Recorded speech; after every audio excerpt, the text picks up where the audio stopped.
नमस्कार दोस्तों, आज की इस वीडियो में बात करने वाले हैं जो भी पीएफ अकाउंट होल्डर्स अपना क्लेम करते हैं, चाहे वो फॉर्म 31 यानी एडवांस पीएफ निकालने के लिए फुल एंड फाइनल क्लेम कर देते हैं और क्लेम सेटल्ड होने के बाद आपके अकाउंट में पैसा क्रेडिट नहीं होता है, तो उस केस में आपको क्या करना है। अगर आपका अकाउंट एक्टिवेट और आपने क्लेम किया है यानी आपका बैंक अकाउंट चालू है, बिल्कुल प्रॉपर रूप से लेन देन कर रहे हो, सब ठीक है और आपने अपना पीएफ क्लेम किया और पीएफ क्लेम जो आपके द्वारा किया गया था वो सेटल्ड हो चुका है। सेटल्ड होने के बाद पैसा जो अकाउंट में आना होता है अकाउंट में नहीं आया है, तो उस केस में क्या करना होता है। साथ ही अगर आपने पीएफ क्लेम कर दिया है और आपका जो बैंक अकाउंट है वो डीएक्टिवेट है, बंद है, यानी उसमें पैसा डाल ही नहीं सकते हो और आपका क्लेम सेटल्ड भी हो गया और पैसा पीएफ अकाउंट से कट भी गया, तो उस केस में क्या करना है, आपको वो पैसा किस तरीके से वापस मिलेगा। जी हाँ दोस्तों, आज की वीडियो में सारी जानकारी देने वाला हूं। जिन भी पीएफ अकाउंट होल्डर्स का क्लेम सेटल्ड हो जाता है और अमाउंट रिसीव नहीं होता है, तो उनको क्या करना है, सारी जानकारी देने वाला हूं। दोस्तों, इन फ्यूचर कभी ना कभी किसी के साथ भी हो सकता है, अगर आपके साथ हो चुका है तो ध्यान से देखना उस केस में आपको करना क्या है।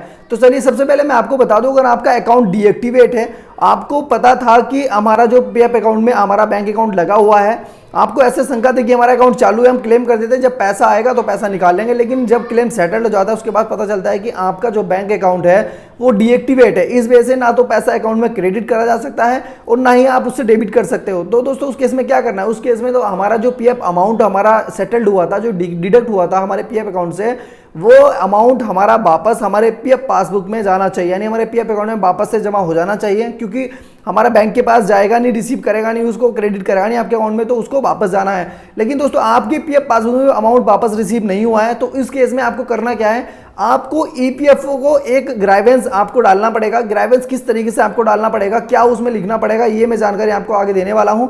वीडियो में एंड तक देखना कि आपको पता क्या चलने वाला है। और दोस्तों, पता चले कुछ अच्छा लगे आपको तो वीडियो को लाइक जरूर कर देना, क्योंकि ये जो जानकारी है ना, ये जो प्रॉब्लम है बहुत से पीएफ अकाउंट होल्डर के साथ हो जाती है और उस ऐसे में क्या समझ में नहीं आता है। बहुत से पीएफ अकाउंट होल्डर्स का जो पीएफ ऑफिस होता है बहुत दूर होता है, तो जाकर भी जानकारी नहीं ले सकते हैं। ऐसे में दोस्तों, आपको जो मैं बता रहा हूं, आपको वही रास्ता अपनाना है। आपको एक ग्राइवेंस जनरेट करनी है, ग्राइवेंस डालना है, अपनी शिकायत डालनी है ईपीएफओ को। शिकायत किस तरीके से डालेंगे, चलिए मैं आपको प्रोसेस बता देता हूं। सबसे पहले आपको अपने क्रोम ब्राउजर में गूगल सर्च करके वहां पर आपको सर्च करना है ईपीएफओ ग्राइवेंस। जिस तरीके से मैं कर रहा हूं आप उस तरीके से कर सकते हैं, जबकि पोर्टल की लिंक मैं डिस्क्रिप्शन में दे दूंगा या फिर ये पोर्टल की जो भी लिंक रहेगी आपको मिल जाएगी। क्लिक करके डायरेक्टली इस वाले पोर्टल पर आप आ सकते हैं, ईपीएफ ग्राइवेंस मैनेजमेंट सिस्टम वाले पोर्टल पर। इसकी लिंक डिस्क्रिप्शन में मिलेगी, आप क्लिक करके आ जाना है। यहाँ पे देखिए, आने के बाद यहाँ पे पीएफ मेंबर आपको सिलेक्ट करना है। अगर आपके पास क्लेम आईडी है तो यस करके कर सकते हैं, नहीं तो नो करके आप यहाँ पर अपना यूनिवर्सल अकाउंट नंबर डालकर कैप्चा डाल के यहाँ पर गेट डिटेल कर सकते हैं। तो जो भी आपका पीएफ नंबर है यहाँ पर डाल दीजिए और उसके बाद जो भी आपका यहाँ पर कैप्चा दिख रहा है कैप्चा डाल दीजिए। उसके बाद गेट डिटेल जैसी करेंगे तो नीचे की तरफ आपकी पर्सनल डिटेल आ जाएगी, जैसे मोबाइल नंबर, जीमेल आईडी और आपका ये जो पीएफ अकाउंट में है रजिस्टर है। यहाँ पे गेट ओटीपी आप जैसे क्लिक करेंगे तो आपका रजिस्टर मोबाइल नंबर पर आपका जो ओटीपी है चला जाएगा। आपको अपना ओटीपी यहाँ पे ध्यानपूर्वक जो ओटीपी भेजा है 5 अंकों का रहेगा, ओटीपी डालना होगा। ओटीपी डालने के बाद यहाँ रेड कलर में सबमिट पे क्लिक करोगे तो ओटीपी वेरीफाइड सक्सेसफुली हो जाएगा। उसके बाद नीचे की तरफ आओगे तो आपसे आपकी कुछ पर्सनल डिटेल डालने के लिए पूछेगा, जैसे कि एड्रेस। तो सिंपली आप अपना जो एड्रेस है, एड्रेस यहाँ पर प्रॉपर रूप से डाल दें। जहाँ पर आप करंट में रह रहे हैं आप वहाँ का भी डाल सकते हैं, या फिर जो आपके आधार कार्ड में है वो भी डाल सकते हैं। दोनों में से कोई सा भी एड्रेस आप यहाँ पर फिल कर दीजिए। एड्रेस फिल करने के बाद आपको करना है कि आप नीचे की तरफ आओगे, नीचे की तरफ दिखेगी आपको आपकी मेंबर आईडी। जितनी भी कंपनी में आपने काम कर रखा सब आपकी मेंबर आईडी यहाँ पर दिख जाएंगी। जिस भी आईडी से आपने क्लेम किया था और जो भी प्रॉब्लम जिस आईडी से हुई उस पर आप क्लिक करेंगे। उस पर क्लिक करने के बाद ऐसा पॉपअप आपके सामने खुल जाएगा, जिसमें आपको ग्राइवेंस से रिलेटेड सेलेक्ट करना पड़ेगा, यानी पीएफ ऑफिस, यानी पीएफ ऑफिस को हम भेजना चाहते हैं। उस पर क्लिक करने के बाद आपको आपका रीजन ढूंढना पड़ेगा, जो भी रीजन, जिस भी रीजन का आपको ग्राइवेंस रजिस्टर करना है। तो जैसे मैं यहाँ पर claim settle amount note receive का यहाँ पर एक ऑप्शन है, उसे मैं सेलेक्ट कर लेता हूँ। आप भी इस तरीके से स्क्रॉल करके अपना जो रीजन है उस चीज़ को ढूंढ लें। यहाँ पर अमाउंट नोट क्रेडिट का एक ऑप्शन इस तरीके से है। उसके बाद आपको यहाँ पे लिखना है अपना डिस्क्रिप्शन, इसमें लिखना है डियर ईपीएफओ, जैसे कि हमने अपना क्लेम किया था, क्लेम करने के बाद हमारा अकाउंट में पैसा क्रेडिट नहीं किया गया है और हमारा क्लेम आईडी नंबर ये है, एक बैंक अकाउंट हमारा डीएक्टिवेट है, जो भी कोई प्रॉब्लम थी, और हमारे पीएफ अकाउंट में भी हमारा पैसा वापस नहीं जमा किया गया है। ये चीज़ लिखने के बाद साथ ही अपना स्क्रीनशॉट, काफ़ी लंबा आप लिख सकते हैं अपने हिसाब से अच्छे तरीके से मैनेज करके। यहाँ पे आपको स्क्रीनशॉट अपलोड करना है, जो क्लेम किया था उसका ले लेना है स्क्रीनशॉट, और साथ ही जो भी आपका पासबुक में जाकर क्लेम सेटल हुआ उसका भी ले लेना है। उसके बाद अपना जो अपलोड करने के बाद पीडीएफ फॉर्म में अपलोड करें, उसके बाद सबमिट करोगे तो यहाँ पर देखिए इस तरीके का लास्ट में ऑप्शन आ जाएगा। यहाँ पर एडिट भी कर सकते हो, तो जैसे आप सबमिट पे क्लिक करोगे, सबमिट पे क्लिक करने के बाद कुछ देर लोड होगा इस तरीके से। अभी लोड होने के बाद इस तरीके से आपके आगे आपका जो रजिस्ट्रेशन नंबर आ जाएगा, यानी जो भी आपकी रिक्वेस्ट लगी हुई है वो आपका रजिस्ट्रेशन नंबर आ जाएगा। इससे आप अपने जो रजिस्ट्रेशन है इसको ट्रैक कर सकते हैं। ट्रैक करने के बाद जान सकते हैं क्या स्थिति। देखिए जो आपकी रिक्वेस्ट लगी है, इस रिक्वेस्ट का रिप्लाई आपको 7 दिन के भीतर आ जाएगा। आप इंतजार करें। अब इंतजार कर रहे हैं, इसका स्टेटस भी आप चेक कर सकते हैं। जो आपको स्क्रीन पर नंबर दिखाया गया था ये आपका रिक्वेस्ट नंबर होता है। आप इसको डालकर अपनी जो रिक्वेस्ट है कर सकते हैं ट्रैक।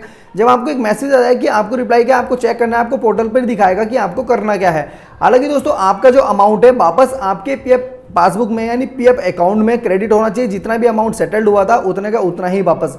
फिर जब आपका अमाउंट पीएफ अकाउंट में आ जाए, आप दोबारा से अपना एक एक्टिव बैंक अकाउंट केवाईसी में दोबारा लगा के केवाईसी अप्रूव होने के बाद फिर आप अपना जो पीएफ क्लेम दोबारा से कर सकते हैं। फिर पीएफ क्लेम सेटल्ड होगा और उसके बाद प्रॉपर रूप से आपके बैंक अकाउंट में आ जाएगा।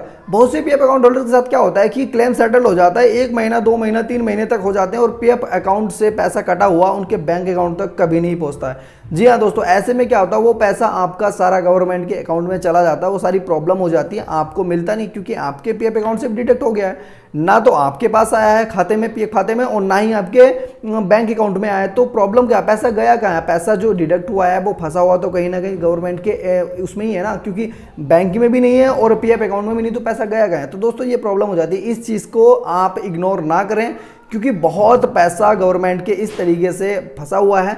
अब इस चीज़ को हर कोई ध्यान नहीं दे सकता है। आप भी सोचते हो इतना परेशान कहूँ कैसे हूँ, पीएफ ऑफिस दूर है। आप ऑनलाइन कोशिश करिए, ऑनलाइन नहीं होता तो एक बार आप अपने पीएफ ऑफिस जरूर विजिट करें। अगर आपके पास है आपका पीएफ ऑफिस यानी 100-50 किलोमीटर के दायरे में है तो आप जा सकते हैं, कोई बड़ी बात नहीं। लेकिन आपको 100, 200, 300, 400 से ज़्यादा है तो आप रहने दीजिए, क्योंकि कभी कभी ऐसा होता है आप काम कहीं पर करके आते हो, नौकरी कहीं पर करके आते हो और आपका जो PF office regional PF office पड़ता है वो बहुत ज़्यादा दूर पड़ता है। तो ऐसे में हम ऑनलाइन रास्ता अपना सकते हैं। तो आपको करना है इसी तरीके से अपनी ग्राइवेंस रजिस्टर करिए, आपको रिप्लाई आएगा। अगर आपको उसके बारे में यानी जो आपने रिक्वेस्ट लगाई है उससे भी आपको कोई समाधान नहीं मिलता है तो दोस्तों एटलीस्ट एक बार आपको अपने पीएफ ऑफिस जाके पूरी जानकारी लेनी है। पीएफ ऑफिस जाने से पहले आपको करना क्या है, आपको जो स्क्रीनशॉट है आपने अपने अकाउंट में लॉगिन करके सारी चीज़ें लेके प्रॉपर रूप से अपनी बैंक स्टेटमेंट जो आपके खाता पीएफ में लगा हुआ था उसकी स्टेटमेंट प्रॉपर रूप से सारी डॉक्यूमेंट आपको लेके जानी, ताकि आपको वापस ना आना पड़े और पीएफ ऑफिसर आपसे कुछ पूछे, यानी आपसे पूछा जाए कि आपने क्या वो लाई ये लाई, ये सारी चीज़, क्योंकि एक्यूज देते हैं कि आप ये नहीं लाए वो नहीं लाए और ये भी नहीं सोचते कि बंदा बहुत दूर से आए।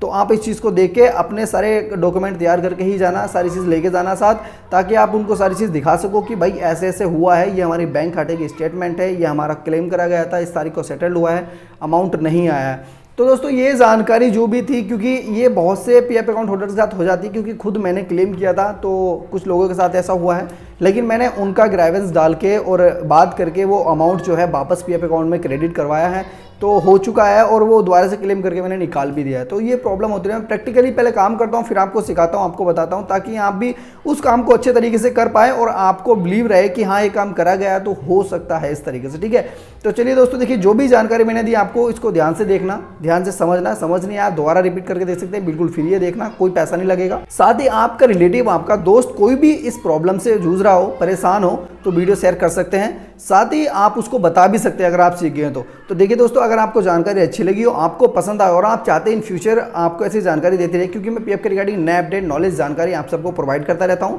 पीएफ के सभी एरर जो भी लगभग प्रॉब्लम्स आती है सभी के जो सॉल्यूशंस हैं अपने चैनल पे अपलोड करता रहता हूं वीडियो के माध्यम से। तो चलिए दोस्तों देखिए, अगर आपने अभी तक वीडियो को लाइक नहीं किया और आपको अच्छी लगी हो तो वीडियो को लाइक जरूर कर दें। वीडियो को कमेंट सेक्शन में बताएं वीडियो कैसी थी और कोई प्रॉब्लम है तो कमेंट भी कर सकते हैं। चलिए दोस्तों चलता हूँ, मिलता हूँ आप सभी वीडियो में, तब तक के लिए ध्यान रखें अपने आसपास, साफ सुथरे रखिए, बाय बाय, जय हिंद।